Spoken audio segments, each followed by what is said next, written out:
Hi பிடிஸ் YouTube நண்பர்களுக்கு வணக்கம், வாழ்க வளமுடன். இன்றைக்கி வந்து கரூர் விஷயா பேங்க்கோட ஏடிஎம்மை எப்படி வந்து பின் செட் பண்ணுறது, கார்டை ஆக்டிவேட் பண்ணுறதுங்கிற பற்றி தான் பார்க்க போகிறோம். அதுக்கு முன்னாடி நம்ம சேனல் பார்த்துட்ருக்கோங்க, சப்ஸ்கிரைப் பண்ணாதவங்க சப்ஸ்கிரைப் பண்ணிவிடுங்க. இது எனக்கு ஒரு சின்ன மோட்டிவேஷனாக இருக்கும். ஃபஸ்ட்டு உங்களோட ஏடிஎம் கார்டை வந்து ஏடிஎம்மில் இன்செர்ட் பண்ணுங்கள். பண்ணதுக்கப்புறம் இது மாதிரி தான் ஃபஸ்ட் பேஜ் வரும். ஸோ கொஞ்ச நேரம் வெயிட் பண்ணுங்கள். அதுக்கப்புறம் செலக்ட் யுவர் லாங்குவேஜ் செலக்ட் பண்ணுங்கள். Tamil R English. நான் இங்கிலீஷே கொடுக்குறேன். அதுக்கப்புறம் நம்ம ஜென்ரேட் ஓடிபிங்கிற ஆப்ஷனை கொடுக்குறோம். செகண்டாக இருக்குது பாருங்கள், அந்த ஆப்ஷனை வந்து கிளிக் பண்ணுங்கள். இப்போ அந்த ஆப்ஷன் கொடுத்துட்டு கொஞ்சம் நேரம் வெயிட் பண்ணுங்கள். உங்கள் டிரான்சாக்ஷன் ப்ராசஸில் இருக்குதுன்னு சொல்கிறாங்க. அதுக்கப்புறம் கொஞ்சம் நேரத்தில் இது மாதிரி வரும். உங்கள் செல்லுக்கு, அதாவது எந்த மொபைல் நம்பர் கொடுத்தீங்களோ அந்த செல்லுக்கு வந்து பார்த்தீங்கன்னா ஓடிபி வந்திருக்கும். இப்போ திரும்ப உங்கள் கார்டை வந்து வெளியே எடுத்துருங்க.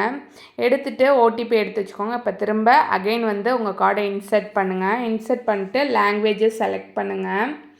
ஸோ இங்கிலீஷுங்கிற லாங்குவேஜை நான் செலக்ட் பண்ணுறேன். அடுத்தது என்டர் ஓடிபின்னு இருக்கு பாருங்கள், தேர்ட் ஆப்ஷன், அதை கிளிக் பண்ணுங்கள்.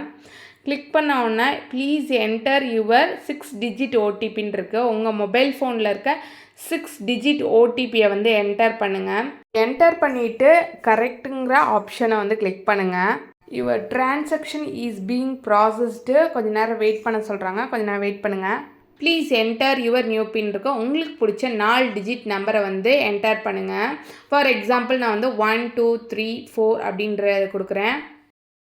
Next please enter your new PIN for verification. அதே தான் 1 2 3 4 திரும்பவும் கொடுங்க. கொடுத்ததுக்கப்புறம் இது மாதிரி your pin has been changed சக்ஸஸ்ஃபுல்லின்னு வந்துருச்சு. அவ்வளோதான், நீங்கள் பின் செட் பண்ணிட்டீங்க. உங்கள் கார்டையும் ஆக்டிவேட் பண்ணியாச்சு. இப்போ திரும்பவும் நீங்கள் வந்து பேலன்ஸ் இல்லை வித்ட்ரா ஏதாவது பண்ணிக்கலாம். ஸோ இந்த தகவல் உங்களுக்கு பயனுள்ளதாக இருக்குன்னு நினைக்கிறேன். நெக்ஸ்ட் வீடியோவில் பார்க்கலாம். நன்றி, வணக்கம்.